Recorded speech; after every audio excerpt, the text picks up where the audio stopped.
한국에는 참으로 많은 교회가 있습니다. 4만여 개, 5만여 개의 교회가 있다라고 알려져 있는데요.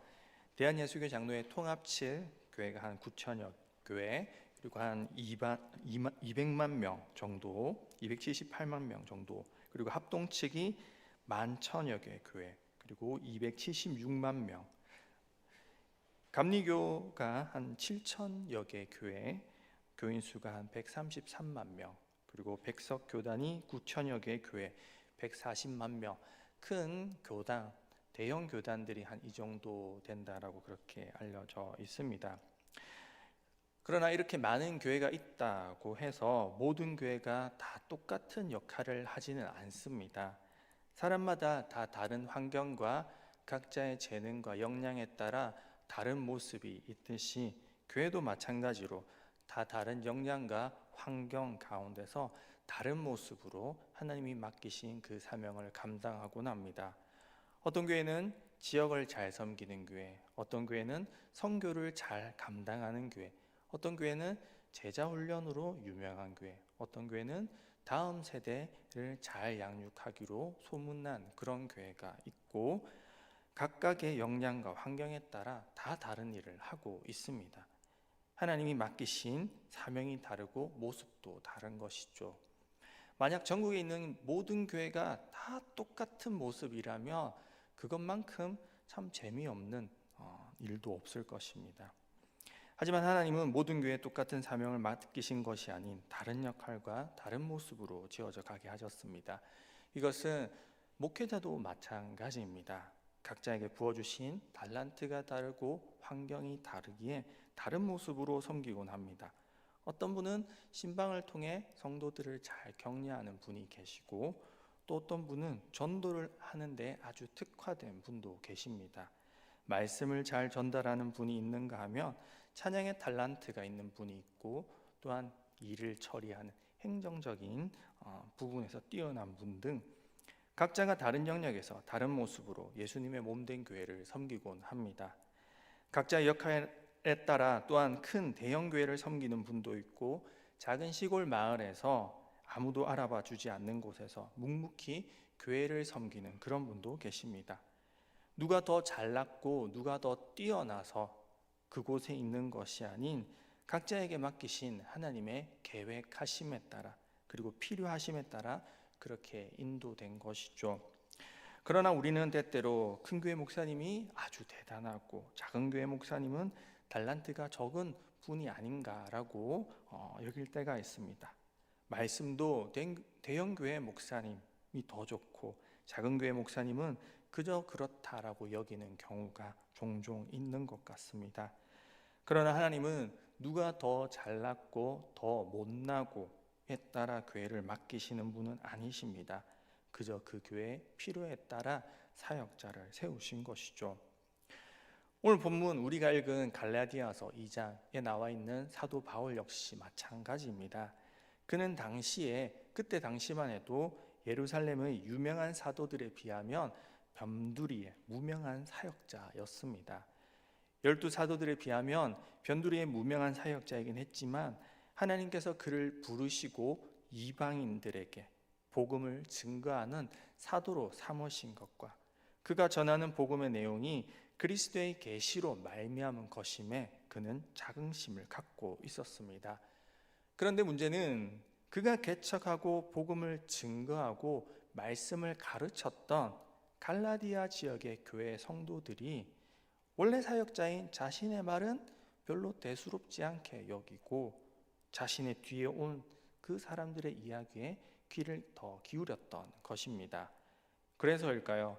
보통 사도 바울의 서신서의 첫 머리말에는 그 지역의 교회에 대한 칭찬 혹은 감사가 서두에 적혀져 있는데 갈라디아서에는 그런 게 전혀 없습니다. 감사와 칭찬이 생략되고 바로 호되게 질책합니다. 1장 8절에는 다른 복음을 전하는 자는 저주를 받을지어다 라고까지 말합니다. 아마도 갈라디아 교회에 조용히 들어온 이단들이 있었거나 혹은 자신보다 유명했던 12제자, 즉 12사도들의 추종자들이 있었던 것 같습니다. 잘 알다시피 사도 바울은 예수님의 직계 제자, 예수님의 그런 12사도가 아닌 뒤늦게 합류한 사람이었는데요. 그것이 그의 약점이 되곤 하였던 것 같습니다. 그런데 이 갈라디아 교회 교인들은 그들이 한 번도 만난 적이 없는 예루살렘의 유명한 사도들, 그들이 전하는 한마디 한마디는 대단한 것으로 여기며 그들이 이제까지 바울에게 듣고 배운 복음도 말씀의 가르침도 버릴 준비가 되어 있다라는 것입니다. 작은 교회에서는 흔히 일어나곤 하는 현상일지 모르겠습니다. 작은 교회 목회자는 순수한 열정으로 교인들의 상황을 잘 알아 하나님이 주신 말씀을 준비하여 전하려 하는데, 이것은 듣지 않고 이 말씀의 양식은 먹지 않으려 하고 자신과 전혀 상관이 없는 소위 유명하다라는 그런 목사님의 설교에는 은혜 받았다라고 말하고 그것을 자랑하는 이들이 있다라는 것입니다. 물론 설교를 잘하는 분들이 계십니다. 저도 그런 분들의 설교를 종종 듣곤 합니다. 그러나 조심해야 할 것은 그분들의 설교를 좋아한다고 해서 내 신앙의 수준이 그분과 마찬가지다 라는 것은 아니라는 것과, 자칫하면 다니고 있는 교회 목사님의 설교와 비교하며 다른 유명한 목사님의 설교만 찾아 듣게 된다는 것입니다. 그런 나와 전혀 상관이 없는 목사님의 유명한 분의 설교가 우리에게 은혜가 되는 것은 우리의 신앙과 삶의 부담이 되지 않고 다만 제3자의 입장에서 들을 수 있기 때문입니다. 하나님의 말씀을 또한 음식에 비유한다면 우리가 매일 먹어야 하는 것은 집밥이고, 다른 분들의 설교는 유명한 분들은 외식이라고도 할 수 있습니다. 외식은 한 번씩 먹어야지 매일 먹으면 특별하지 않습니다. 그리고 그 누구도 특별한 날에 먹는 그러한 음식이 부모님이 차려주신 음식보다 맛있다, 낫다라고도 하지 않습니다. 오늘 보면 갈라디아 교회에 보내는 내용에 보면 바울이 이와 같은 일들을 겪었던 것 같습니다. 6절 말씀을 같이 보겠습니다. 유력하다는 이들 중에 본래 어떤 이들이든지 내게 상관이 없으며 하나님은 사람을 외모로 취하지 아니하시나니 저 유력한 이들은 내게 의무를 더하여 준 것이 없고 라고 이렇게 기록하고 있습니다. 여기서 유력하다는 이들을 세번역에서는 유명한 이들로 번역을 하였는데요. 이들이 누구인가 하면 9절에 나와 있는 그런 기둥같이 여기는 야고보, 그리고 게바, 요한과 같은 이들입니다. 먼저 이 야고보는 이 당시 초대교회에서는 가장 소위 말하는 끝발이 있는 사람이었습니다. 왜냐? 이 야고보가 누구냐 하면 예수님의 12제자 중에 야고보가 아니라 예수님의 형제 야고보이기 때문입니다. 사도행전 15장 예루살렘 공회의에서 모든 회의의 결론을 짓는 이로 누가 등장하냐면 바로 이 야고보가 등장합니다. 그는 예수님이 부활 승천하신 후 그때 당시 초대교회의 실질적인 리더로 여겨지고 있습니다. 야고보서를 기록한 저자이기도 한 그는 이 당시 디아스포라 교인들에게도 아주 큰 영향을 끼친 인물이었을 것입니다. 또한 베드로는 예수님의 수제자였고, 사도 요한 역시 스스로를 예수님의 사랑하시는 제자라고 칭할 만큼 아주 제자들 중에 또한 유명한 사람이었습니다.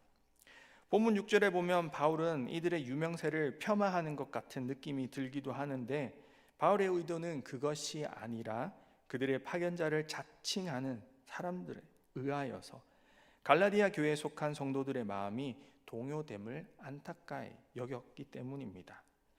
저 유명한 이들은 내게 더하여 준 것이 없고라고 말씀한 것은 이방 지역에 복음을 증거하고 전하는 데 있어서 예루살렘의 유명한 사도들이 바울보다 나을 것이 없으며, 또한 바울이 증거한 것 이외에 더하여 줄 것도 없다라는 그런 뜻입니다. 이것이 당연한 것은 그 지방과 그 교회와 그 교회에 속한 성도들의 사정은 그곳에서 살아가는 사람이 가장 잘 알고 그곳에 필요한 말씀을 또한 복음을 가장 잘 전할 수 있기 때문입니다. 그리하여 바울은 자신과 그의 사역에 대한 변론을 신명기 10장 17절의 말씀을 인용하여 말합니다. 6절 괄호 안에 있는 내용이 바로 그것이죠. 바울은 하나님께서 그를 이방인의 사도로 삼으신 것이 외모를 보지 않으시고 중심을 보시는 하나님의 택하심을 믿고 확신하기에 예루살렘의 유명한 사도 앞에서도 기죽을 것이 없었습니다. 바울은 당시에는 별 볼 일 없는, 오늘날 우리는 사도 바울이 처음부터 영향력이 있었을 것이라고 그렇게 생각을 하곤 하지만 실제로 당시에 바울은 별 볼 일 없는 해외 선교사였고 작은 교회의 무명한 목회자였습니다. 하지만 대형 교회의 유명한 목회자와 같은 야고보와 베드로, 요한 앞에서 주눅이 들지 않았습니다. 이는 그의 사도권이 온전히 하나님께로부터 비롯된 것이며 그가 전하는 복음이 오직 그리스도의 계시로 말미암음에 확신이 있었기 때문이었습니다. 다만 편지를 쓰는 지금도 안타깝고 답답한 것은 갈라디아 교인들의 마음이 유명세를 따라 흔들리기 때문이었습니다. 그런 상황 가운데 오늘 사도 바울은 이러한 유명한 사도들과 자신의 역할이 다름을 편지로 또한 설명하고 있습니다. 우리 7절과 8절 말씀 우리 같이 한 목소리로 읽겠습니다. 시작. 도리어 그들은 내가 무할례자에게 복음 전함을 맡은 것이 베드로가 할례자에게 맡음과 같은 것을 보았고 베드로에게 역사하사 그를 할례자의 사도로 삼으시니가 또한 내게 역사하사 나를 이방인의 사도로 삼으셨느니라. 아멘. 하나님은 각자에게 서로 다른 역할을 맡기시는 분입니다. 누군가는 큰 교회의 목사님으로, 또한 누군가는 작은 시골 교회의 목회자로, 한 교회 안에서도 역할과 직분을 다르게 맡기시는 분이고 같은 직분일지라도 사역 대상도 다르게 맡기시는 분입니다. 베드로는 알다시피 할례자, 즉 유대인들에게 보내는 사역자였습니다. 영화 코바디스에 보면 베드로가 예루살렘을 떠나 핍박을 떠나 피할 때 그가 예수님이 다시 예루살렘으로 돌아가길 원하는 것을 보게 됩니다. 왜냐하면 그의 사역지가 다름 아닌 유대인들이 있는 예루살렘이었기 때문이었습니다. 이와는 달리 바울은 어떻습니까? 그는 8절에 보면 이방인의 사도로 부르심을 받았다라고 그렇게 말하고 있습니다. 같은 유대인이지만 그는 베드로와 달리 이방인들을 위해 그들에게 복음을 전하기 위해 부름받은 자였습니다. 지금으로 말하자면 선교사로 부르심을 받은 것이죠. 사도행전 9장 15절에서 예수님이 전한 말씀도 마찬가지입니다. 주께서 이르시되 가라, 이 사람은 내 이름을 이방인들과 임금들과 이스라엘 자손들에게 전하기 위하여 택한 나의 그릇이라 라고 그는 예수님께서는 아나니아에게 말씀하셨습니다. 사도 바울이 다메섹 도상에서 눈멀어 있을 때 예수님의 제자인 아나니아에게 예수님께서 하신 말씀입니다. 바울은 먼저는 이방인들과 임금들 그리고 로마 각 지역에 퍼져 있던 디아스포라 교인들에게, 이스라엘 땅이 아닌 해외 지역에 퍼져 있던 디아스포라 유대인들에게 복음을 전하는 그런 임무를 맡은 자였습니다. 이처럼 같은 사도일지라도 자신의 사역 대상이 다를 수 있습니다. 그리고 사역지가 다를 수 있습니다. 어떤 이는 하나님의 부르심을 따라 작은 곳에서, 어떤 이는 도시에서, 어떤 이는 해외에서, 그것은 목회적 소명에 따라 달라지는 것이죠. 더 나아가 이것은 목회자만을 향하는 그런 말씀도 아닙니다. 사역자들에게만 한정된 것도 아닙니다. 오늘 우리 각자에게도 하나님이 맡겨주신 각자의 사역 대상이 있습니다. 내가 교회에서 쓰임 받을 때 누가, 어떤 이들이 성장하고 믿음이 커지는가? 교회 학교 혹은 교회의 각 부서에서 어디에서 내가 봉사하고 있을 때 하나님이 기뻐하시는 걸까? 이런 생각을 우리는 한 번쯤 해볼 것입니다. 내게 맡겨주신 사역 대상이 무엇인지 우리는 깨달아야 합니다. 사도 바울이 자신의 정체성을 정확하게 알고 이방인의 사역자로서 자신이 해야 될 일을 잘 알았던 것처럼 우리 역시도 우리가 맡은 지역, 우리가 맡은 하나님께서 맡기시는 사역이 무엇인지를 잘 알아야 합니다. 사도 바울은 자기 자신의 직분과 자신이 누구에게로 보냄을 받았는지 잘 알고 있었습니다.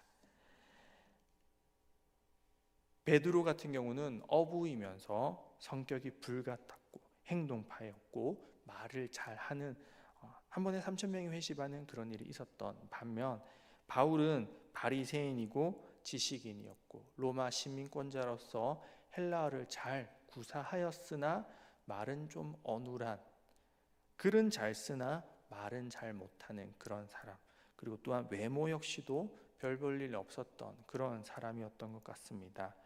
그러한 자신의 재능과 달란트, 모습에 따라 하나님은 역할도 다르게 맡기셨습니다. 그렇다면 오늘 하나님이 나에게 주시는 달란트는 무엇이고 나의 강점은 무엇이고 내가 잘하는 것은 무엇일까요?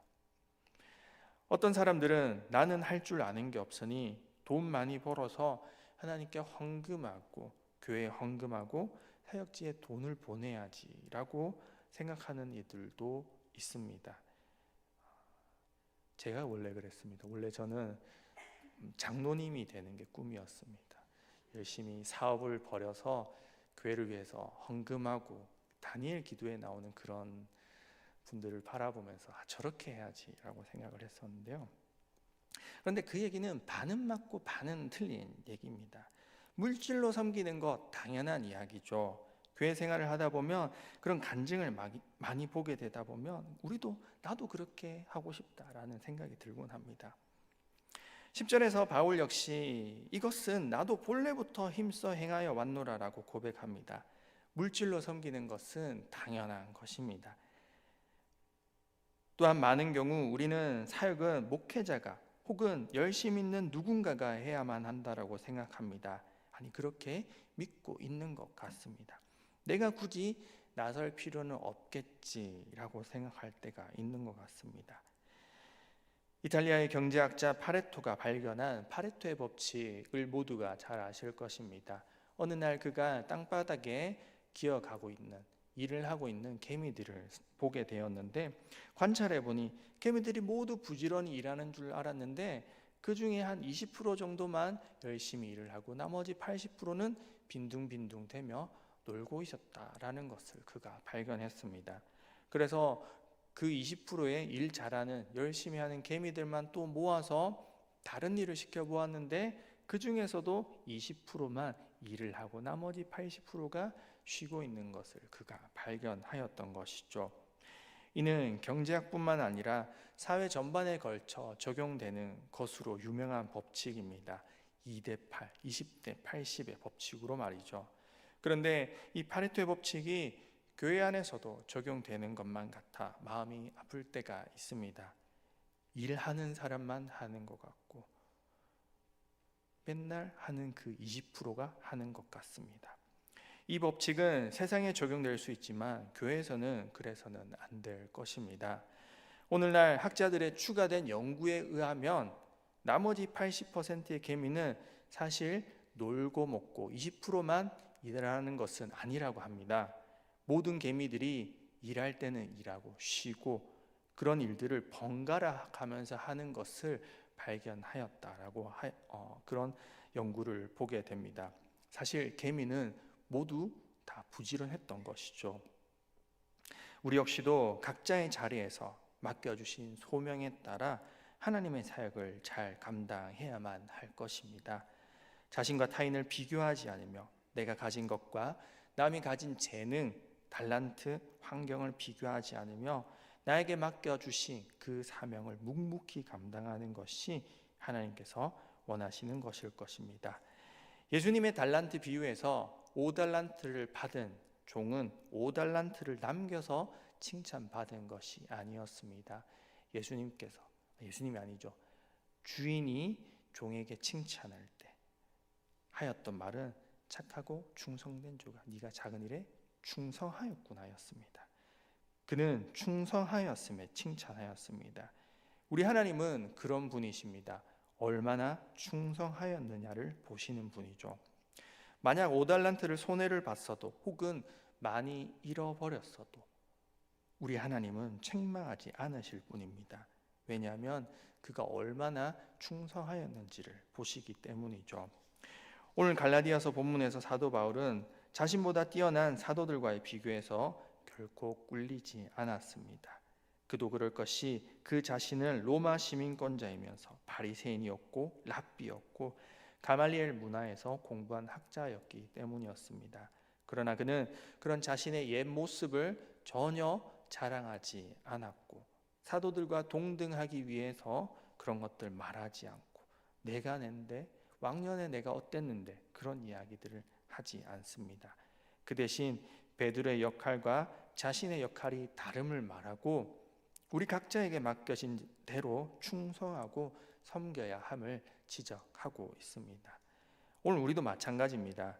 오늘 말씀이 갈라디아 교회에 보내는 그런 하나님의 편지이면서 오늘 우리 교회에 보내는 편지이기도 합니다. 누군가는 중보기도로, 누군가는 교사로, 누군가는 주방에서, 누군가는 찬양대에서, 성가대에서 자신이 있는 곳, 하나님께서 보내신 곳이 사역지임을 깨닫고 충성으로 섬겨야 할 것입니다. 내가 하고 있는 일을 작은 일이라 여기지 않고 하나님이 맡겨주신 큰 사역임을 깨닫고 충성할 때 우리 하나님은 우리에게 칭찬하실 것입니다. 마지막 때에 잘하였도다 착하고 충성된 종아라고 부르시며 인정해 주실 것입니다.